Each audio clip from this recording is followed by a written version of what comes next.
এই কোরআনকে দূর করতে হলে ভারতবর্ষে যত কোরআন আছে সবগুলো আগুন দিয়ে জ্বালায় দিতে হবে। ওমি আগুন দিয়ে জ্বালায় দিলে কি কোরআন দূর হয়ে যাবে? দূর হয়ে যাবে। যদি আগুন লেগে যাই পুড়ে যায়,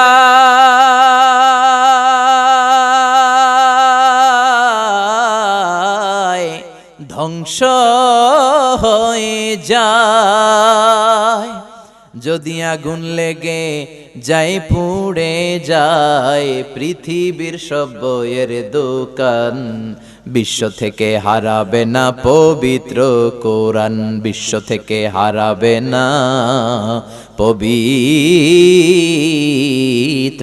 কোরআন। আল্লাহু আকবার। গোটা বিশ্বের কোরআনের কপিগুলো আগুন দিয়ে জ্বালায় দিল, কোরআন দূর করা যাবে না। কারণ হাফেজে কোরআনদের কলিজার ভেতরে কোরআন মুখস্থ করা আছে না নাই? 33 সদস্যের আরেক কমিটি তারা পাঠালো। 11 সদস্যের কমিটির রিপোর্ট ঠিক আছে কিনা 33 সদস্যের কমিটি এসে রিপোর্ট করে বলল, no, you can not destroy the holy book Quran from Indian subcontinent because they don't just write down holy Quran in the blank pages, they memorise the Quran in their heart. ভারতবর্ষের লোকেরা শুধু কাগজে কোরআন ছাপিয়ে রাখে না, তারা তাদের হৃদয়ের মধ্যে কোরআনকে মুখস্থ করে গেঁথে রাখে। তাই ভারতবর্ষ থেকে যদি কোরআন দূর করে দিতে হয়, লক্ষ লক্ষ হাফেজে কোরআনকে জবাই করে রক্তের গঙ্গা বইয়ে দিতে হবে, তা না হলে ভারতবর্ষ থেকে আল্লাহর কোরআনকে দূর করা যাবে না। চিল্লায় এখন ঠিক কিনা? এজন্য আল্লাহ বললেন, গোলাম ওয়ালাকাদ ইয়াসসারনাল কুরআনা লিযিকরি ফাহাল মিন মুদ্দাকির। আমি কোরআনটারে সহজ করে দিলাম পড়ার জন্য, বোঝার জন্য, মুখস্থ করার জন্য। সহজ করলো কে? এজন্য কোরআন পড়া দরকার আছে নাড়াই। হাফেজে কোরআনরা কি করে কোরআন মুখস্থ করে ফেলে? অনেক জায়গায় দাস্তারবন্দের প্রোগ্রামে আমরা যাই, হাফেজদেরকে পাগড়ি পড়াই। Officially they can lead the Tarawih salat, তারাবির নামাজে তারা ইমামতি করতে পারবে, এটার অফিশিয়ালি একটা ঘোষণা হিসেবে। গাজীপুরের এক প্রোগ্রামে আমি মাথায় পাগড়ি পরাচ্ছি এক বাচ্চার, এত ছোট্ট মাথা, পাগড়ি শেষ হয় না। তো আমি হুজুরে বললাম, হুজুর আসলেই কি হাফেজ হয়েছে, হেফজ করছে? হুজুর বলে, মোহতারাম দোয়া করবেন, এই ছেলেটা মাত্র 14 মাসে কোরআনে হাফেজ হয়ে গেছে। এর চেয়ে অনেক কম সময় আমি শুনেছি 10 মাসে 8 মাসে কোরআনে হাফেজ হয়ে যায়, আছে না নাই? আর আমার দেশের হাফেজরা এত মেধাবী, পৃথিবীর কোন ইন্টারন্যাশনাল কোরআনের কম্পিটিশনে যদি আমার দেশের হাফেজরা প্রতিযোগী হিসেবে বসে, তাদেরকে প্রশ্ন করে আটকাতে পারে এমন কোন পরিচালক, এমন কোন বিচারক আল্লাহর জমিনে পয়দা হয় নাই। আপনারা আমাদের নাজমুস সাকিবের নাম শুনছেন? 13 বছরের নাজমুস সাকিব, হাফেজ জাকারিয়া, হাফেজ তারিকুল ইসলাম, ফজলে রাব্বি আদেল। আপনারা কি পিএইচপি কোরআনের আলো প্রোগ্রামগুলো দেখেন রমজানে? দেখেন।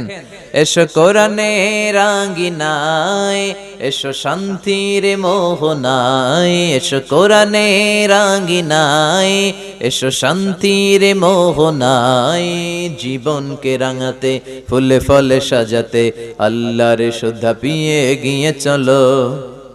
পিএইচপি কোরআনের আলো, পিএইচপি কোরআনের আলো। পড়েন আল্লাহু আকবার। পিএইচপির ভাইদের জন্য দোয়া করি, কারণ তারা লাক্স চ্যানেলায় সুপারস্টার করে নাই, তোমাকেই খুঁজছে বাংলাদেশ করে নাই, তারা ক্লোজ আপ ওয়ানের প্রতিযোগিতা করে নাই, বিশ্ব সুন্দরী নামক মেয়েদেরকে উলঙ্গ করে কোনো কম্পিটিশন করে নাই, তারা কোরআনের কম্পিটিশন করেছিল। চিল্লা এখন ঠিক কিনা? 2-3 বছর আগে 20,000 হাফেজকে তারা ইয়েস কার্ড দিয়ে ঢাকায় নিয়ে এসেছে। সেই 20,000 হাফেজের মধ্য থেকে ময়মনসিংহ কিশোরগঞ্জের ওই এলাকার নাজমুস সাকিব 13 বছরের 20,000 হাফেজকে পেছনে ফেলে সারা বাংলাদেশে ফার্স্ট হয়ে গিয়েছে। সে প্রথম পুরস্কার পেয়েছে 3 লক্ষ টাকা। ধর্মমন্ত্রী লাইভ প্রোগ্রামে, সরাসরি সম্প্রচার করা প্রোগ্রামে তার হাতে ক্রেস্ট এবং টাকা তুলে দেয়। তারপরে এই ছেলে চলে যায় ইন্ডিয়ার ব্যাঙ্গালোরে। ওখানে দক্ষিণ এশিয়ার সব হাফেজদের মধ্যে প্রতিযোগিতা। ইন্ডিয়ার ব্যাঙ্গালোরেও নাজমুস সাকিব, আমার দেশের 13 বছরের নাজমুস সাকিব বাংলাদেশের অহংকার, দক্ষিণ এশিয়ার সবগুলো দেশকে পেছনে ফেলে ইন্ডিয়াতেও সে কম্পিটিশনে ফার্স্ট। এরপর সে চলে গিয়েছে KSA, the kingdom of Saudi Arabia. এখন আর দেশের গণ্ডি নেই, উপমহাদেশীয় গণ্ডি নেই, এখন আন্তর্জাতিক পরিমণ্ডল, ইন্টারন্যাশনাল প্ল্যাটফর্ম। সেখানেও গোটা বিশ্ব থেকে চান্স পাওয়া 70 দেশের হাফেজে কোরআনকে পেছনে ফেলে আমার নাজমুস সাকিব সৌদি আরবেও ফার্স্ট। ওখানে সে প্রথম পুরস্কার পেয়েছে 80,000 রিয়াল, আপনাদের বাংলাদেশি টাকায় প্রায় 14 লাখ টাকা। তারপর এই ছেলে খুঁজতে লাগলো যে পৃথিবীর সবচেয়ে বড় কোরআনের প্রতিযোগিতাটা হয় কোথায়। চলে গেল Dubai. In terms of wealth and money, অর্থের মানদণ্ডে the biggest holy book Quran recitation competition located in Dubai. দুবাইয়ের সেই কম্পিটিশনে চলে গেল। সেখানে 70টা নয়, 80টা নয়, গোটা বিশ্ব থেকে চান্স পাওয়া 90টা দেশের হাফেজে কোরআনের মধ্যে প্রতিযোগিতা। সেখানেও আমার কিশোরগঞ্জের নাজমুস সাকিব, 13 বছরের এই নাজমুস সাকিব 90 দেশের তুখোর মেধাবী বাঘা 90 জন হাফেজকে পেছনে ফেলে দুবাইতেও ফার্স্ট। ওখানে সে পুরস্কার পেয়েছে 46,000 দিরহাম, আপনাদের বাংলাদেশি টাকায় প্রায় 1,30,00,000 টাকা। সুবহানাল্লাহ কইবেন না? কিন্তু রাষ্ট্রীয় পৃষ্ঠপোষকতায় দুঃখের সাথে বলতে হয় ওদেরকে সম্মাননা ক্রেস্ট দেওয়া হয় না, ওদেরকে বঙ্গভবনে ডাকা হয় না, ওদেরকে সেক্রেটারিয়েটে নেওয়া হয় না, ওদেরকে পার্লামেন্টে নিয়ে সংবর্ধনা দেয়া হয় না। কিন্তু দেয়া দরকার ছিল কি ছিল না? আমার দেশের ক্রিকেটার দামাল ছেলেরা যখন ইন্ডিয়ারে ক্রিকেটে হারাইয়া বাংলা ওয়াশ করে দেয় তখন আমাদের ভালো লাগে, ঠিক কিনা? তো ক্রিকেটে জিতে গেলে আমাদের 17 কোটি মানুষের প্রধানমন্ত্রী, মাননীয় প্রধানমন্ত্রী তাদেরকে ধন্যবাদ দেওয়ার জন্য, পুরস্কার দেওয়ার জন্য এয়ারপোর্টে চলে যায়, রেড কার্পেট রিসেপশন দেয়, লাল গালিচার সংবর্ধনা, আর বাড়ি গাড়ি টাকা পয়সা তো আছেই, ঠিক কিনা? কেন দেয়? কারণ তারা বাংলাদেশের সম্মানকে উজ্জ্বল করেছে বিশ্ব দরবারে। তো মাশরাফি বিন মুর্তজা, সাকিব আল হাসান ওরা বিশ্ব দরবারে বাংলাদেশকে উঠাইলো। আমার কিশোরগঞ্জের নাজমুস সাকিব কি বাংলাদেশকে বিশ্ব দরবারে উঠায় নাই? প্রিয় মাননীয় প্রধানমন্ত্রী, আপনি ক্রিকেটারদেরকে সংবর্ধনা দেওয়ার জন্য লাল গালিচার সংবর্ধনা দিলেন, রেড কার্পেট রিসেপশন। নাজমুস সাকিবকে লাল গালিচার সংবর্ধনা না দেন, একটা লাল গোলাপও তো হাতে দিতে পারতেন। এয়ারপোর্টে যেয়ে বলতে পারতেন, শাবাশ নাজমুস সাকিব, তোর মতো হাফেজে কোরআন আমার ঘরে ঘরে চাই। চিল্লা এখন ঠিক কিনা? যে দেশে হাফেজে কোরআনকে সম্মান দেয়া হয় না সে দেশে হাফেজে কোরআন জন্মায় না। যে দেশে আলেমদের সম্মান নাই ওই দেশ একদিন আলেম শূন্য হয়ে যাবে। চিল্লায় বলেন ঠিক কিনা? এজন্য গোটা বিশ্বব্যাপী কোরআনের এই গণজোয়ার তৈরি করে দিয়েছে কে? আপনি কোরআনের আওয়াজকে বন্ধ করতে পারবেন? বন্ধ করতে পারবেন? এক জায়গায় মাহফিল বন্ধ করবেন, আরো 10 জায়গায় মাহফিল আছে না নাই? এক মুফাসসির কারাগারে তো লক্ষ মুফাসসির ঘরে ঘরে। চিল্লায় এখন ঠিক কিনা? এজন্য কোরআনের আওয়াজকে বন্ধ করে দেয়া যায় না। যারা কোরআনের বিরুদ্ধে লাগে এরা কপাল পোড়া, এরা জমিনটারে চিনে নাই। এই জমিন পীর আউলিয়াদের জমিন, এই জমিন দাড়িওয়ালাদের জমিন, টুপিওয়ালাদের জমিন, আলিয়া মাদ্রাসার জমিন, কওমি মাদ্রাসার জমিন, এই জমিন টঙ্গীর তুরাগ পারের বিশ্ব ইস্তেমার জমিন। জোরে কোন ঠিক কিনা? এদেশে আর কিছু থাকবে না, থাক কোরআন থাকবেই। আর কিছু থাকবে না, থাক আমার তাফসীর মাহফিল থাকবেই। জোরে কোন ঠিক কিনা? কিছু নাস্তিক ব্লগার, কিছু ইসলাম বিদ্বেষী, কিছু উল্লুক্কা পাঠা এই কোরআনকে নিয়ে কথা বলে, এরকম বেয়াদবের বাচ্চা জাহান্নামের নরকিট বাংলাদেশে আছে না নাই? যারা কোরআনের বিরুদ্ধে কথা বলে এগুলো পিতৃ পরিচয়হীন জারদ সন্তান। এদের সাথে আমাদের কোনো সম্পর্ক নাই। আমরা কোরআন নিয়ে বাঁচতে চাই, মরতে চাই। রাজি আছো মুসলমান? কারা কারা রাজি? দুহাত উঁচু করে আল্লাহর দেখা।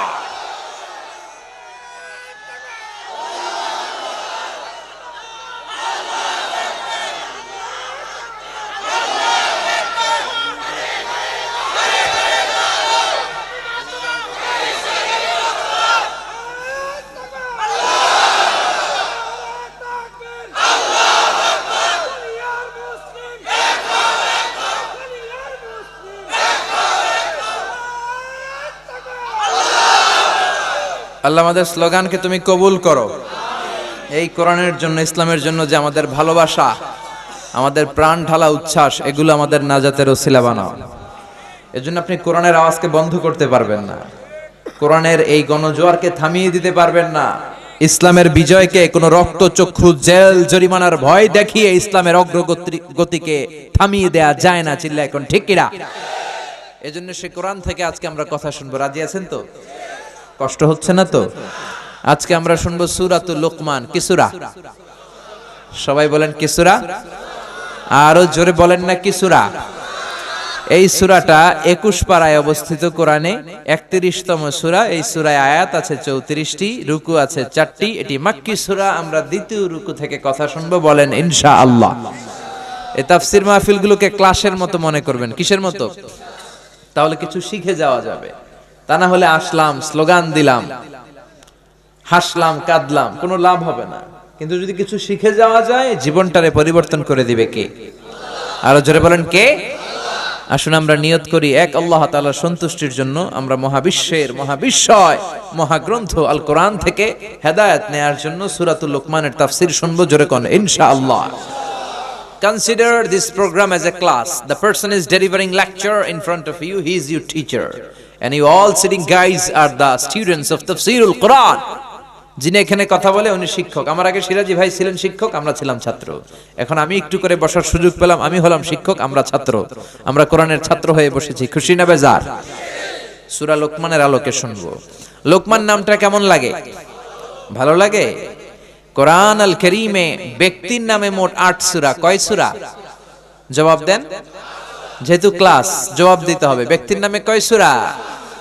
6 সূরা নবীদের নামে, আর 2 সূরা 2 ওয়ালির নামে।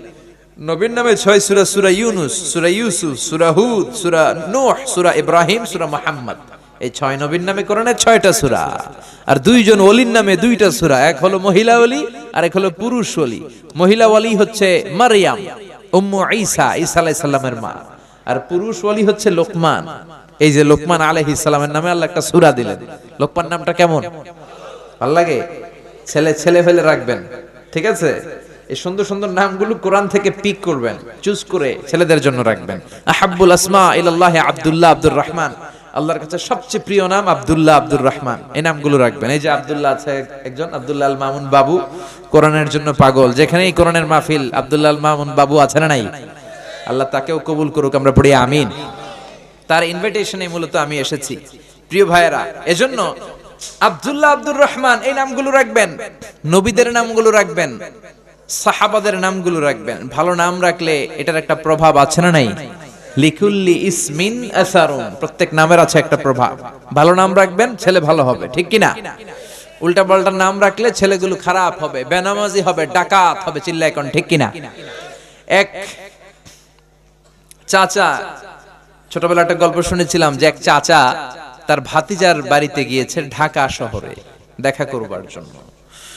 তো ভাতিজা তাকে আপ্যায়ন করাচ্ছে, নাস্তা দিচ্ছে। চাচা নাস্তা খায় আর চাচা বলে, আমি তো গ্রামে থাকি, শহরে আসার সময় পাই না, তোমাদের সাথে দেখাও হয় না, কতদিন পরে দেখা হলো। তোমার নাকি একটা ছেলে আছে, একটা মেয়ে আছে, ওদেরকে তো দেখলাম না, ডাকো না। তো ভাতিজা ঘর থেকে বসে ডাক দিছে, ব্রাশ ফায়ার। ব্রাশ ফায়ার শুন না, চাচা খানা থুইয়া দিছে দৌড়। ভাতিজা চাচারে থামানোর জন্য কয়, চাচা থামেন। চাচাও দৌড়ায়, ভাতিজাও দৌড়ায়। চাচা বলে, ভাতিজা বয়স আমার 80 হয়েছে, তুই আমারে ব্রাশ ফায়ার করিস না। ভাতিজা বলে, চাচা এটা তো ওই ব্রাশ ফায়ার না, আমার ছেলের নাম ব্রাশ আর মেয়ের নাম ফায়ার। আমি আমার ছেলে মেয়েদেরকে ডাক দিয়েছিলাম ব্রাশ ফায়ার বলে। তো এরকম উল্টাপাল্টা বিদঘুটে নাম আছে না নাই? এগুলো রাখবেন কখনো? রাখবেন কোরআন থেকে নেয়া নাম, হাদিস থেকে নেয়া নাম। ভদ্র বানাই দিবে কে? সাইয়েদনা লোকমান আল হাকিম ছিলেন অনেক জ্ঞানী লোক, অনেক প্রজ্ঞাবান লোক। উনি ওনার ছেলেকে 10টা উপদেশ দিয়েছিলেন। কয়টা? সবাই বলেন না, কয়টা?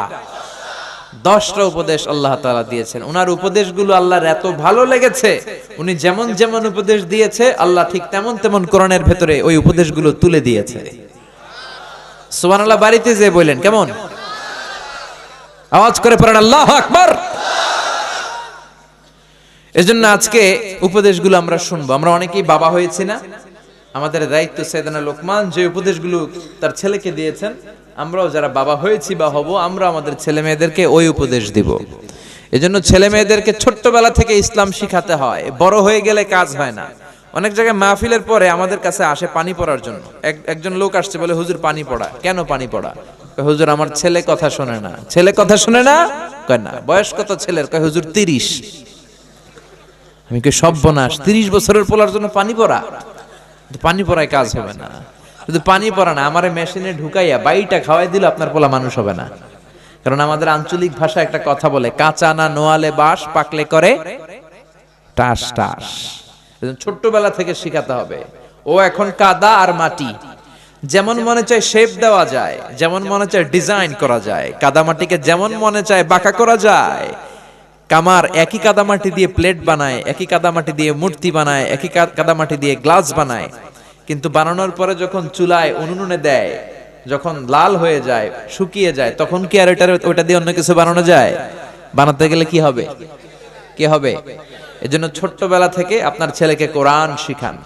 ইসলাম এত সুন্দর ধর্ম, ইসলাম বলে তোমার ছেলে জন্ম নিয়েছে, তার উপর শরীয়তের কোনো হুকুম আহকাম এখনো শুরু হয় নাই, তার আমলনামা শুরু হয় নাই, কিন্তু তার কানের কাছে আজান দিয়ে তুমি তার কাছে ইসলামটাকে পৌঁছে দাও। ঠিক কি না? 7 বছর বয়স হয়েছে, ছেলের নাম রাখো, সুন্দর নাম রাখবা, কোরআন থেকে দেখে নাম রাখবা, ব্রাশ ফায়ার রাখো না। ঠিক কি না? সুন্দর সুন্দর নাম রাখো, ছেলের আকিকা দিয়ে দাও, আর একটু বড় হলে ছেলেকে কোরআন শিখিয়ে দাও।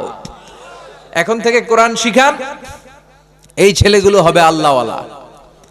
আর যদি কোরআন না শিখান, এগুলোই হবে ডাকাত, চাঁদাবাজ, টেন্ডারবাজ। এই ছেলেগুলোই হবে বাংলা ভাই, ইংরেজি ভাই, অঙ্ক ভাই। এগুলোই হবে এরশাদ শিকদার, পিচ্চি হান্নান, কালা জাহাঙ্গীর আর লতিফ সিদ্দিকীর মতো আউলা ঝাউলা মন্ত্রী। জোরে কোন ঠিক কি না? আর যদি কোরআন শিখান, ভদ্র হবে। এরকম তাফসিরুল কোরআনের পাগল চেয়ারম্যান হবে যারা কোরআনের পৃষ্ঠপোষকতা করে। জোরে কোন ঠিক কি না? আর যদি কোরআন না শিখান, তাফসির মাহফিল বন্ধ করে দিবে, মুফাসসিরে কোরআনকে আসতে দিবে না, কোরআনের আওয়াজকে বাড়তে দিবে না। এরকম বেয়াদব নেতাও বাংলাদেশে আছে না নাই? আছে না নাই? এজন্য ছোট্টবেলা থেকে কোরআন শিখান। কোরআন শিখাবেন, ভদ্র হবে।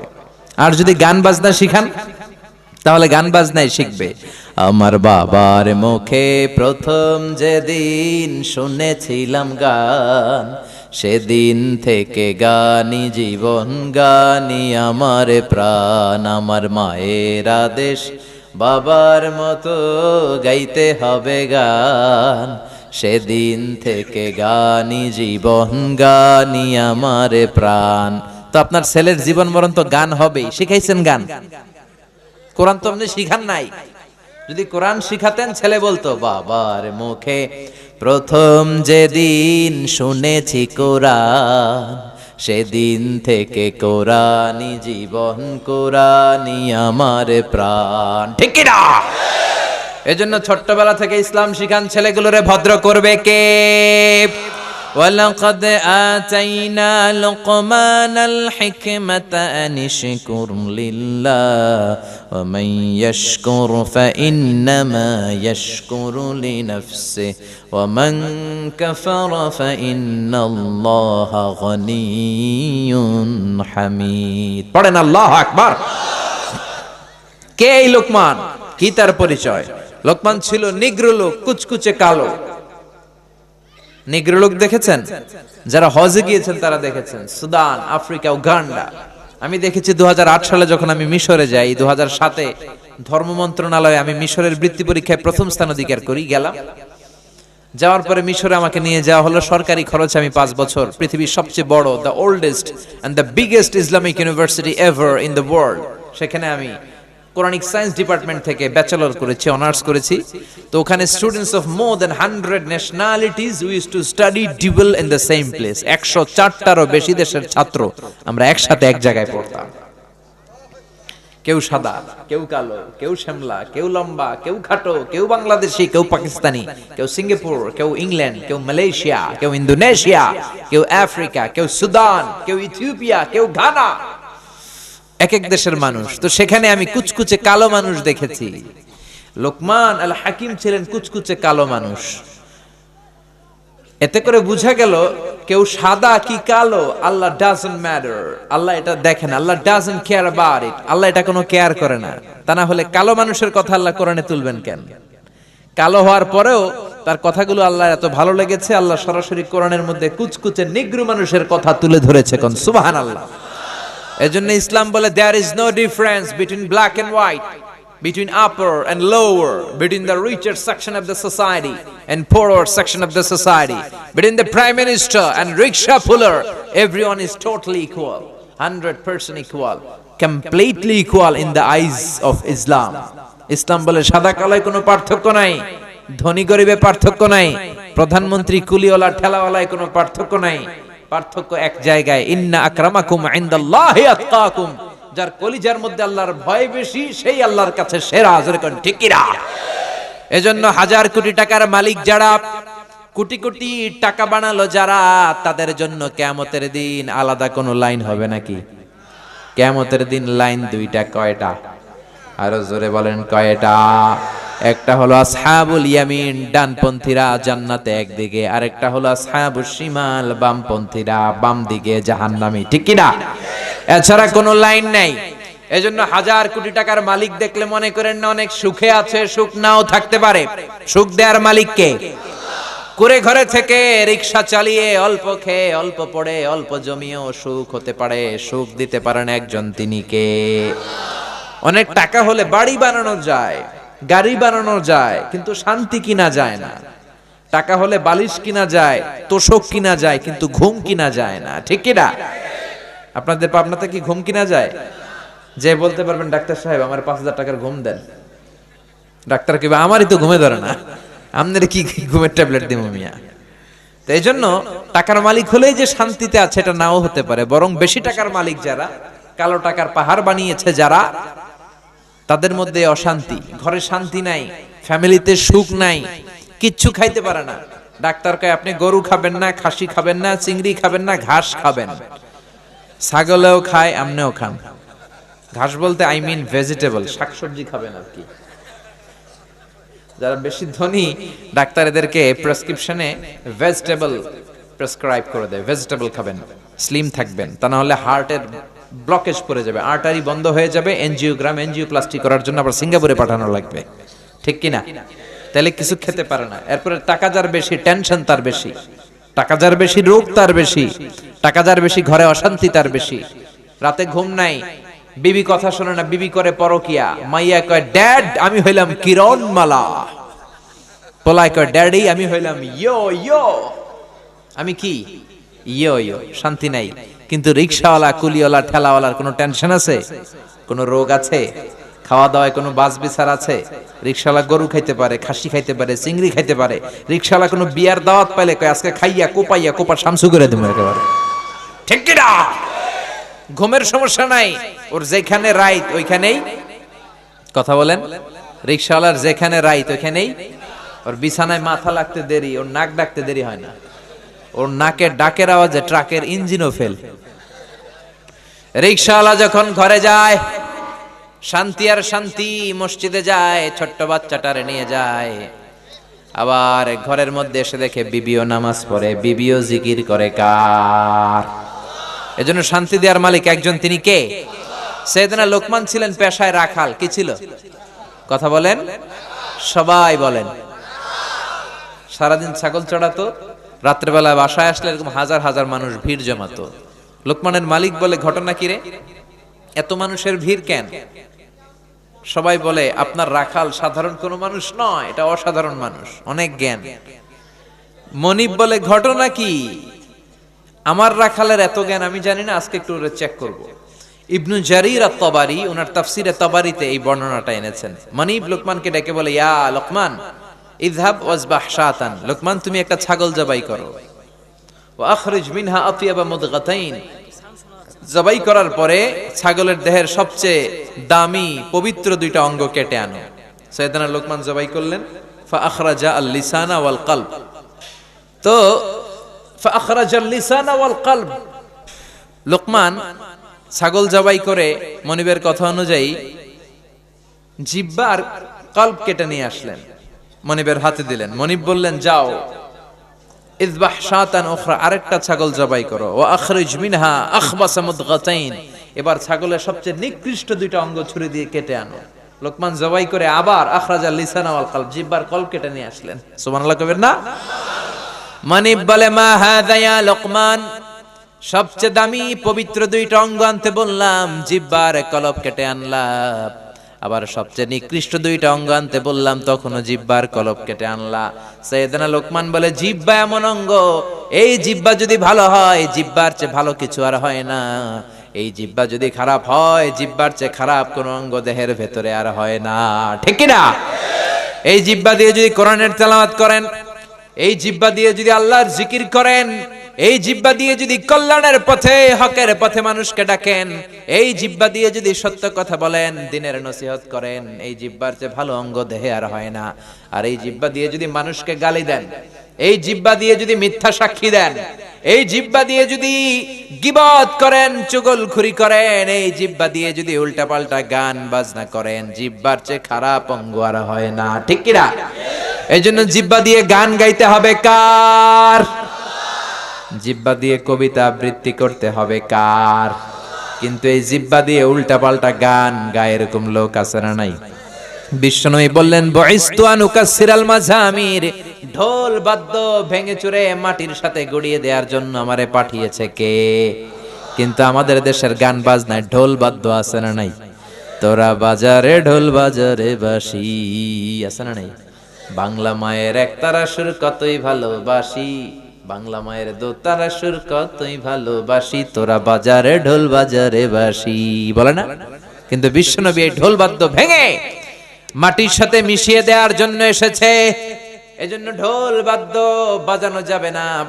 বাউলের গান, লালনের গান, মরমী গান, যেই গানের মধ্যে ঢোল বাদ্য আছে গাওয়া যাবে না, ঠিক কিনা?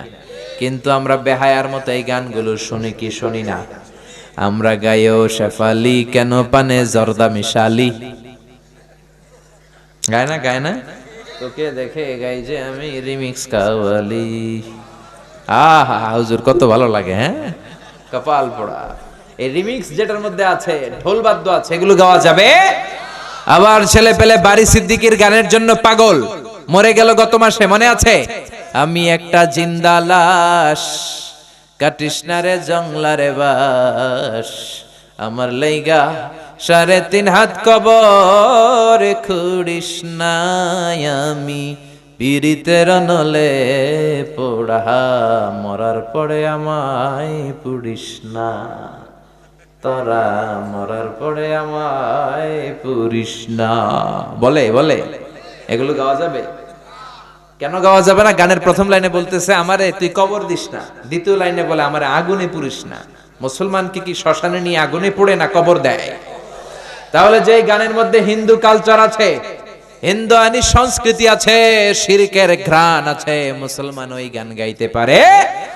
মুসলমান গাবে ইসলামের গান, কোরআনের গান, সালাতের গান। তলা আল বাদরু আলাইনা من ثنيات الوداع وجب الشكر علينا ما دعا لله دا أيها المبعوث فينا جئت من أمر المطاع جئت شرفت المدينة মারহাবান ইয়া খায়রাদা।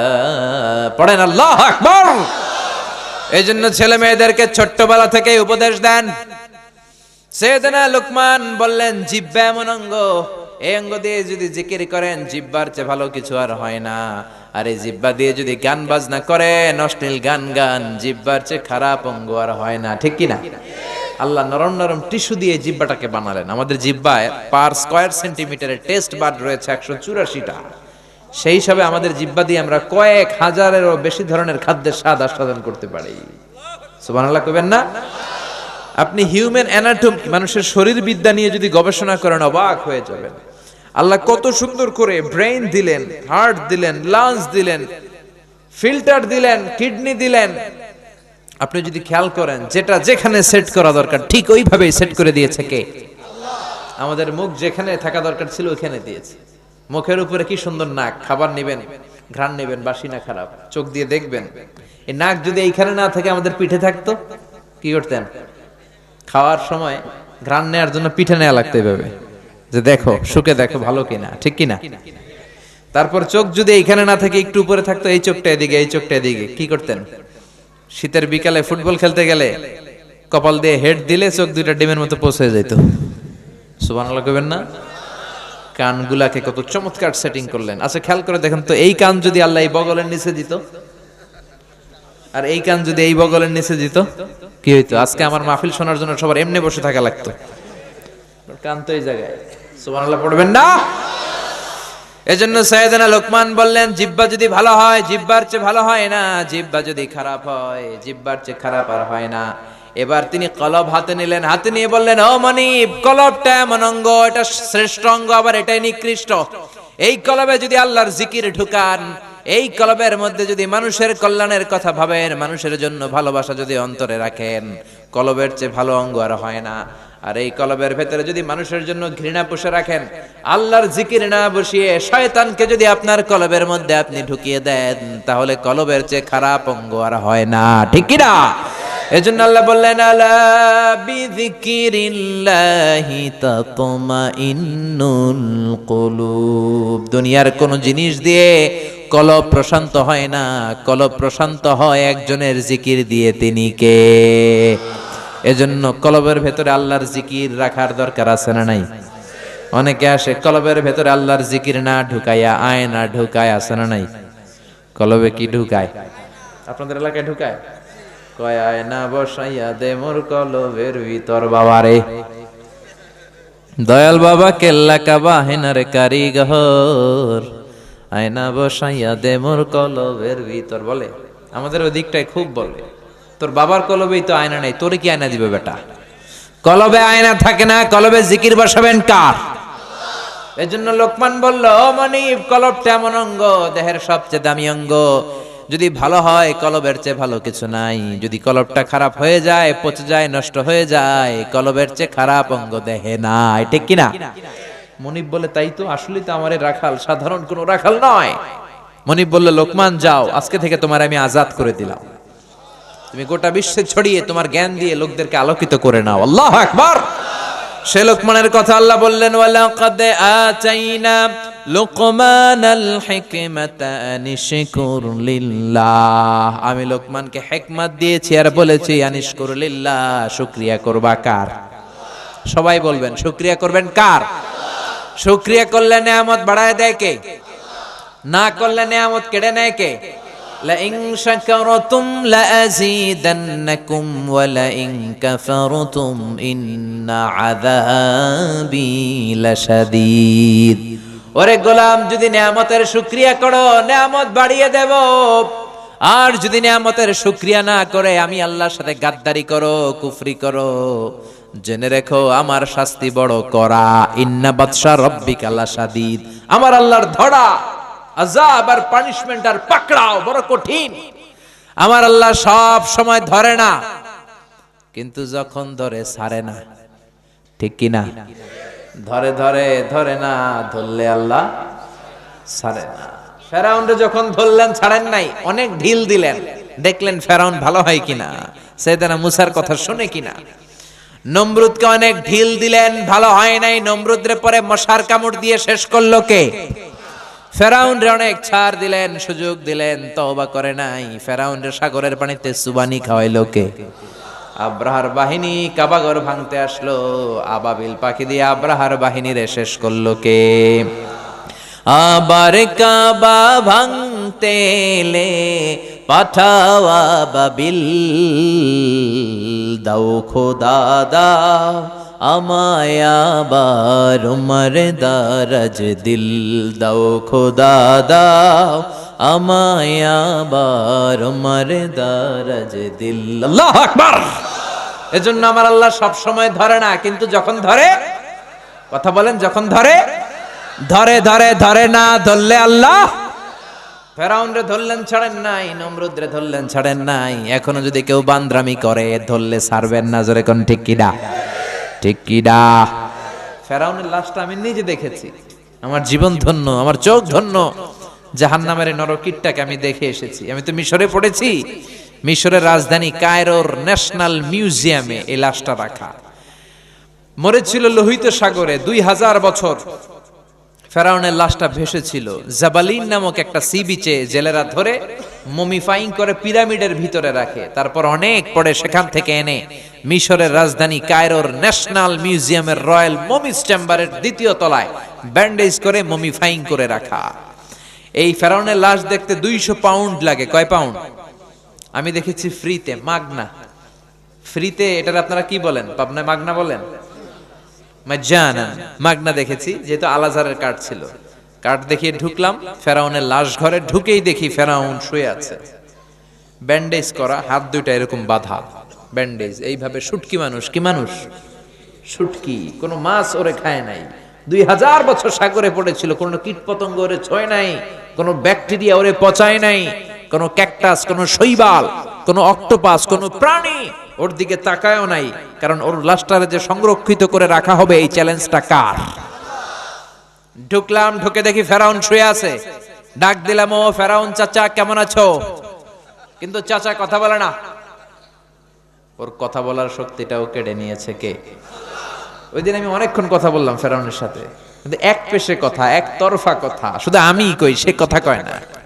তার লাশের চারদিক দিয়ে ঘুরে ঘুরে দেখলাম আর অবাক হলাম, এই লোকটা আমার নবী মুসা আলাইহিস সালামকে ধমক দিত, এই লোকটার ভয়ে বনি ইসরায়েলের মুসলমান সৈনিকেরা নিজ এলাকায় থাকতে পারতো না, আরেক এলাকায় যে ঘুমানো লাগতো। এরকম পরিবেশ এখনো দেশে আছে না নাই? আমার থানা এইখানে, আমি এখানে থাকতে পারি না, আরেক থানায় ঘুমাই। আমার বাড়ি এইখানে, আমার বাড়িতে আমি পরবাসী, আরেকজনের ঘরে ঘুমাই। ওয়ালা তাহিনু ওয়ালা তাহজানু ওয়া আনতুমুল আ'লাউনা ইন কুনতুম মুমিনিন। দুঃখ করো না, চিন্তা করো না, ঈমান যদি পাক্কা হয় বিজয় তোমাদের হাতে নিশ্চিত হবেই হবে। চিল্লা এখন ঠিক কি না? ঈমানের নমুনা যদি দেখাতে পারো, সবর যদি এখতিয়ার করতে পারো, নিজেদের জান আর প্রাণকে যদি কোরআনের জন্য উৎসর্গ করতে পারো, বাংলার জমিনেও কালেমার পতাকা উড়াইয়া দিবে কে? পৃথিবীতে কেউ তো স্থায়ী হয় না, ওক না সে ফেরাউন কিবা নমরুদ, কেউ ভবে চিরদিন রয় না, কেউ ভবে চিরকাল রয় না। জোরে কোন ঠিক কিনা? এজন্য থাকার জন্য আমরা আসি নাই, চলে যেতে হবে। ফেরাউনকেও শেষ করে দিল কে? এজন্য আল্লাহ বললেন, আনিশকুরু লিল্লাহি ওয়া মান ইয়াশকুরু ফাইন্নামা ইয়াশকুরু লিনাফসি।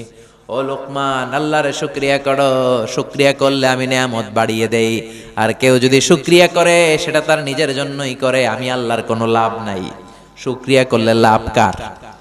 কুফরি করলে লস কার? আল্লাহর কোনো লাভ লস আছে? কথা বলেন, লাভ লস আছে? সহিহ মুসলিমের বর্ণনায় বিশ্বনবী বললেন, হাদিসে কুদসিতে আল্লাহ বলেন, ইয়া ইবাদি লাউ আন্না আউওয়ালাকুম ওয়া আখিরাকুম ওয়া ইনসাকুম ওয়া জিন্নাকুম কানু আলা আফজারি কলবি রাজুলিন ওয়াহিদ মা নাকাসা ফি মুলকি শাইআ। ও আমার গোলাম, তোমরা সবাই মিলে যদি আমি আল্লাহরে গালি দাও, আমি আল্লাহর ব্যাপারে বিদ্রোহ ঘোষণা করো, সবাই মিলে যদি তোমরা কুফরি করো, আমি আল্লাহর ক্ষমতা আর 1 ইঞ্চিও তোরা কমাতে পারবি না। ঠিক কি না? কমানো যাবে? আমরা সবাই মিলে বিদ্রোহ করলে আল্লাহর কোনো ক্ষতি নাই। ওয়া আন্নাকুম গায়রু মুজিজিল্লাহ,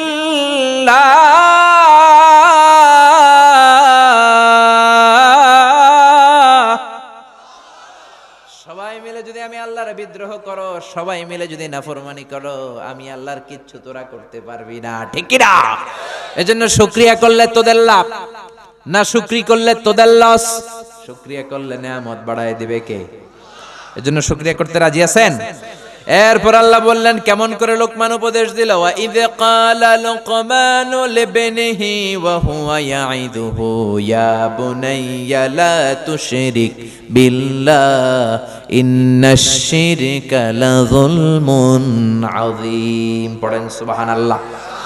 সাইয়েদানা লোকমান উপদেশ দিচ্ছে, ইয়া বুনাইয়া, ও আমার সন্তান, ও আমার কলিজার টুকরা, ও আমার বৎস, ও আমার বাছা।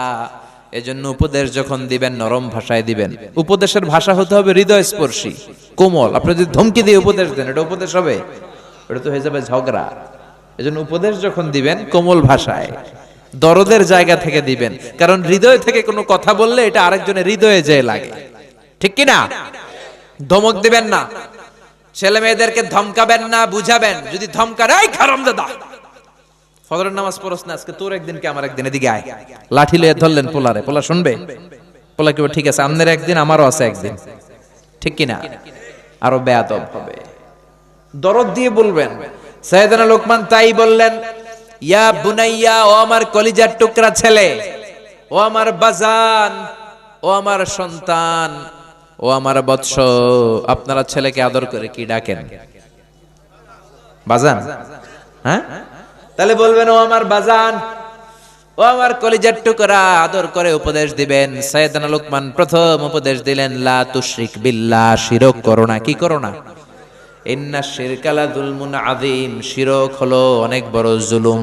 কারণ এই জুলুমটা আপনি দুনিয়ার কোনো মানুষের উপর করছেন না, করছেন কার উপর?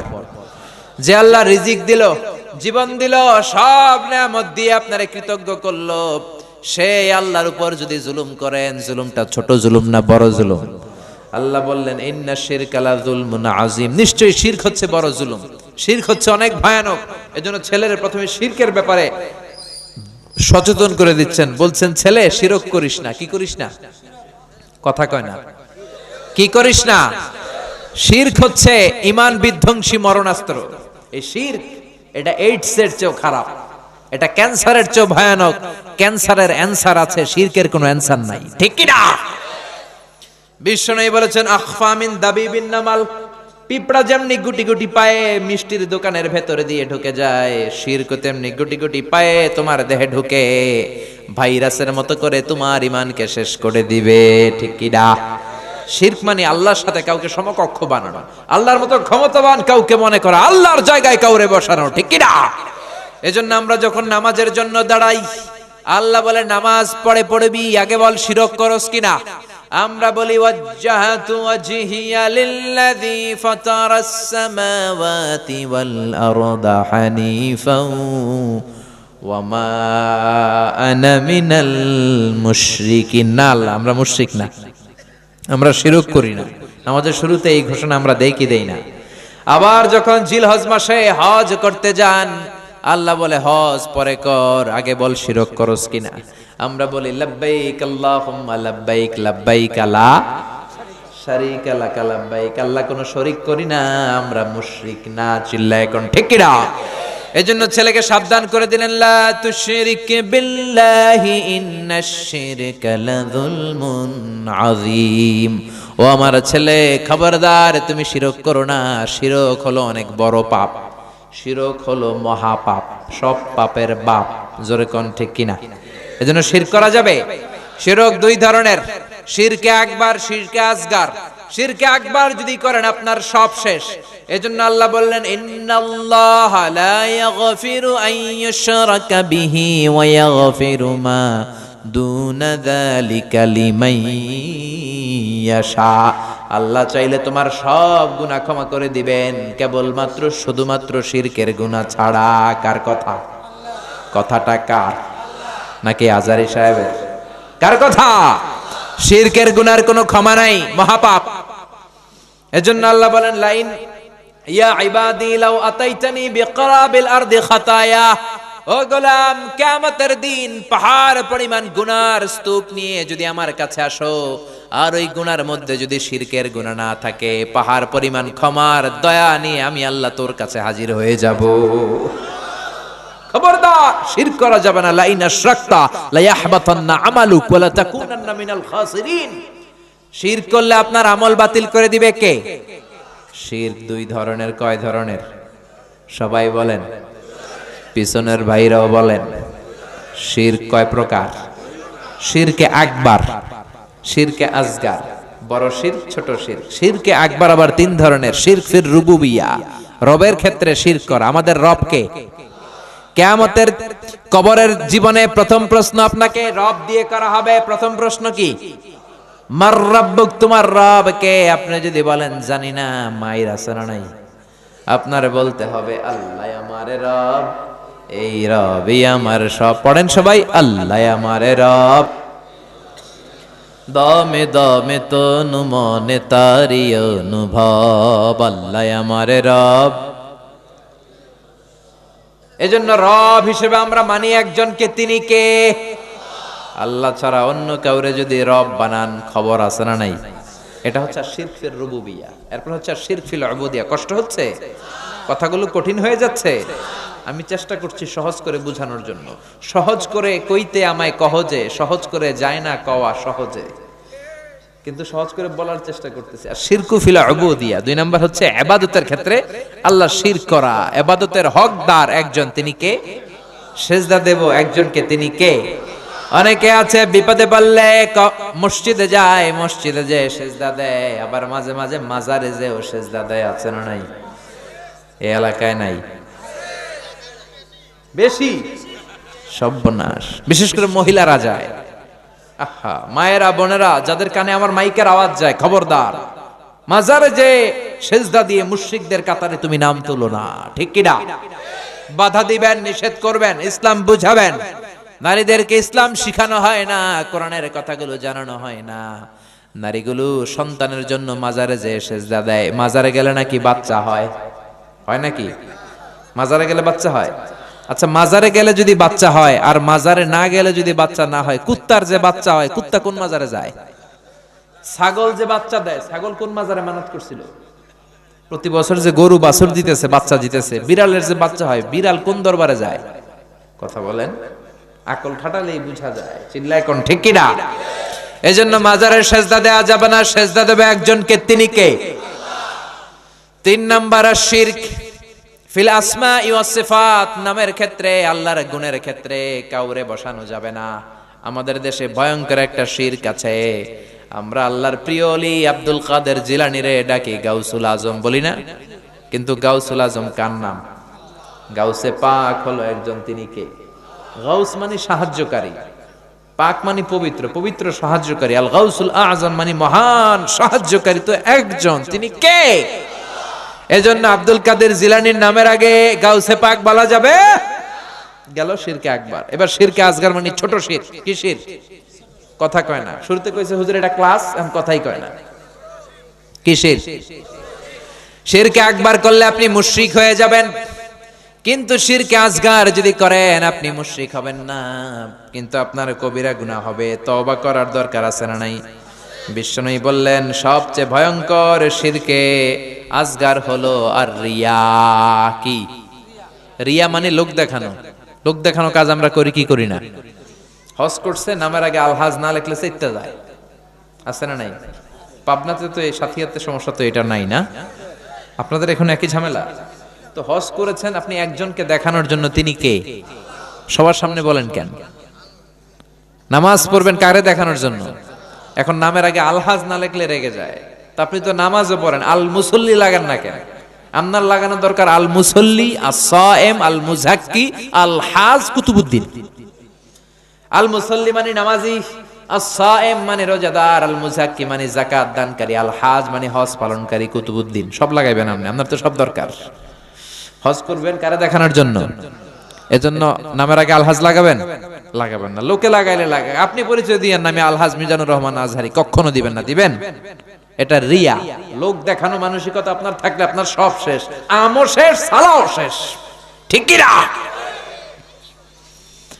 এরপরে বিশ্বনবী বললেন আল হালাফ বিগাইরি ইসমিল্লাহ, আল্লাহর নাম ছাড়া যদি অন্য কারো নামে আপনি কসম করেন, এটাও ছোট শিরক। আল্লাহর নাম ছাড়া অনেক নামের কসম এই দেশে আছে না নাই? কয় হুজুর কোরআনের কসম, বিদ্যার কসম, মাটির কসম, মায়ের বুকের দুধের কসম, আমার মাতার কসম, আমার পোলার কসম, বলে না?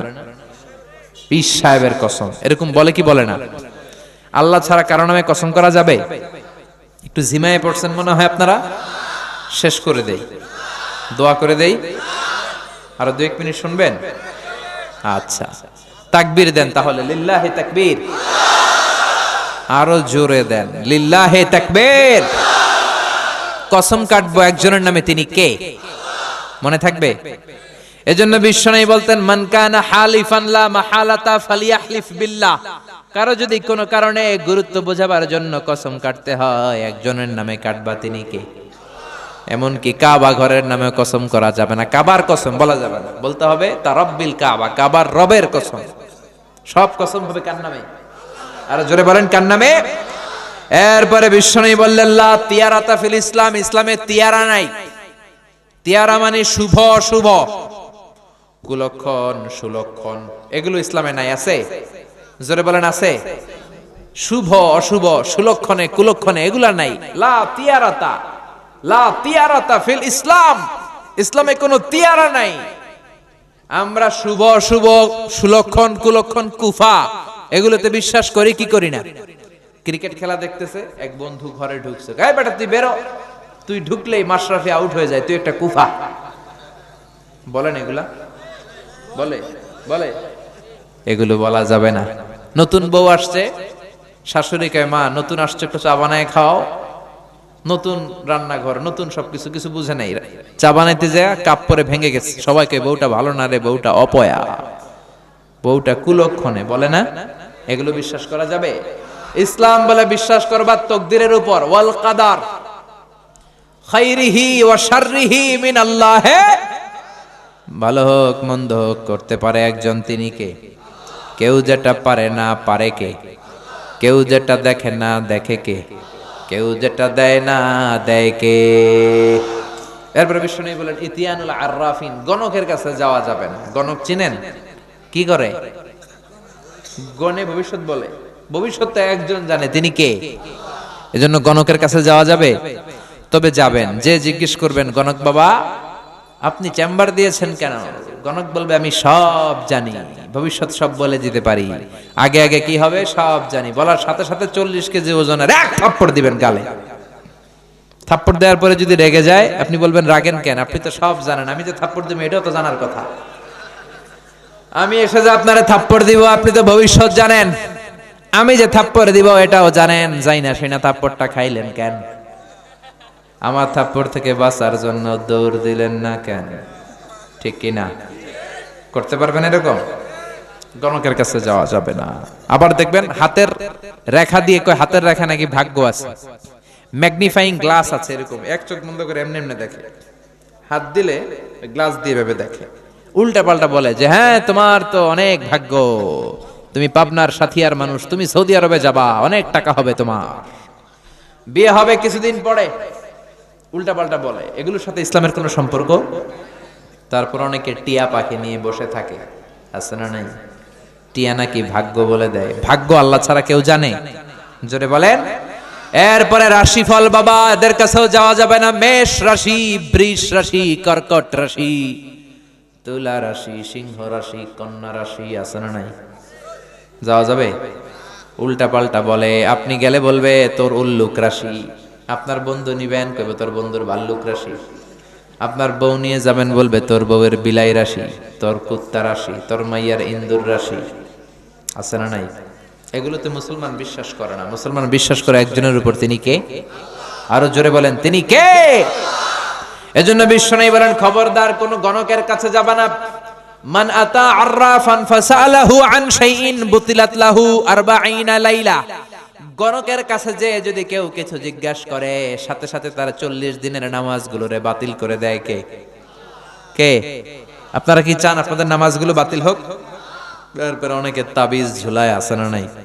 এত্তটি করে ঝুলায়। পোলা নাকি অসুস্থ, এদিকে 10টা এদিকে 10টা, গলায় 10টা, কোমরে 20টা। তো তাবিজের ওজনেই তো আপনার ছেলে অসুস্থ হয়ে যাবে। ছোট্ট ছেলের গায়ের মধ্যে এত তাবিজ কেন? আপনি ঝাড়ফুঁক করবেন, ঝাড়ফুঁক করা সুন্নাত। বিশ্বনবীর হাতে একবার বল্লা পোকা কামড় দিল। আয়েশারে ডেকে বললেন, আয়েশা লবণের পানি গরম দাও, আঙ্গুলে ঢালো। মা আয়েশা লবণের পানি গরম করে ঢালতে লাগলেন। বিশ্বনবী সূরা ফাতিহা পড়ে ফু দিতে লাগলেন। মা আয়েশার লবণের পানি ঢালা শেষ, বিশ্বনবীর সূরা ফাতিহা পড়া শেষ, আঙ্গুলের ব্যথাও। মা আয়েশা বললেন, আপনি নবী মানুষ, সূরা ফাতিহা পড়ে ফু দিলেই তো ভালো হয়ে যেত, আমারে কষ্ট দিলেন কেন? খালি খালি লবণের পানি করাইছেন কেন? বিশ্বনবী বললেন, আয়েশা রে, লবণের পানি দিয়ে চিকিৎসা হয়, সূরা ফাতিহা দিয়ে ঝাড়ফুঁক হয়। ভালো চিকিৎসার ঝাড়ফুঁকের সমন্বয়ে রোগ ভালো করে দেয় কে?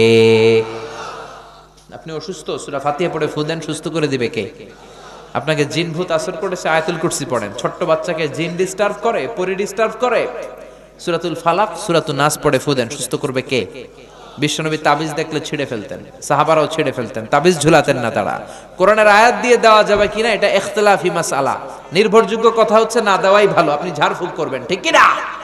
যেহেতু বিশ্বনবী ঝাড়ফুঁক করতেন, ছেলেপেলারা এখন তাবিজ ঝুলায়। এরপর দেখবেন বাংলাদেশে সাদা আর লাল কালারের একটা আজমি শরীফের সুতা আছে, পাবনাতে তো এগুলো ঢুকে নাই, ঢুকছে? এক ছেলেরে দেখলাম পরীক্ষার রাতে টোটো করে ঘুরে। আমি বললাম, এদিকে তোর না পরীক্ষা পড়স না কেন? কই যে হুজুর আজমির শরীফের সুতা আছে আমার। আমার এ প্লাস ঠেকায় কে? এরকম নাদান কপাল পড়া আছে না নাই? জোরে বলেন। এরপরে খবরদার, দাঁত পড়লে ইন্দুরের গর্তের কাছে যায়। ইঁদুরের গর্ত এই দেশে মনে হয় এটা নাই, সব মিলে যাচ্ছে না?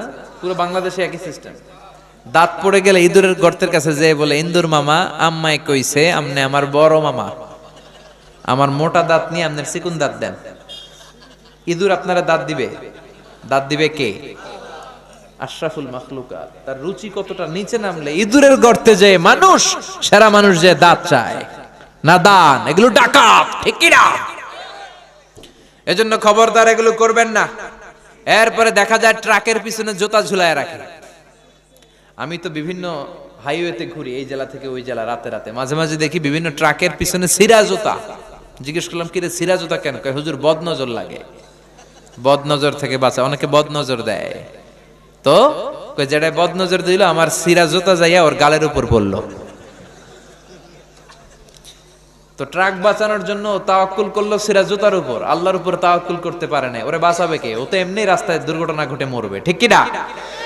এজন্য এগুলো করবেন না। আবার অনেক ড্রাইভার মাজারের সামনে দিয়ে গাড়ি স্লো করে ফেলে, দ্রুত চালায় না। জিজ্ঞেস করলাম স্লো করস কেন? কয় বাবায় অনেক গরম, গরম বাবা শুয়ে আছে। তো আল্লাহর ওলিরা তো মানুষের উপকার করে। এদিকে যদি কোনো গরম বাবা থাকে যার পাশ দিয়ে গাড়ি চালালে গাড়ি উল্টায় ফেলায়, তাহলে এটা কি বাবা না ডাকায়? বাবা না সন্ত্রাস? মানুষ মারা কি ভালো মানুষ? এজন্য এগুলো করা যাবে। এরপরে বাচ্চাদের কপালে টিপ দেয় কি দেয় না? কাজলের কালো গোল গোল টিপ আছে না নাই? এগুলো দিবেন না। ফালাক আর নাস পড়ে ফু দিবেন। পৃথিবীর কোন শক্তি বাচ্চার ক্ষতি করতে পারবে? সূরাতুল ফালাক, সূরাতুন নাস মুখস্থ আছে না? দুইটাকে একসাথে বলে আল মুআউযিজাতান।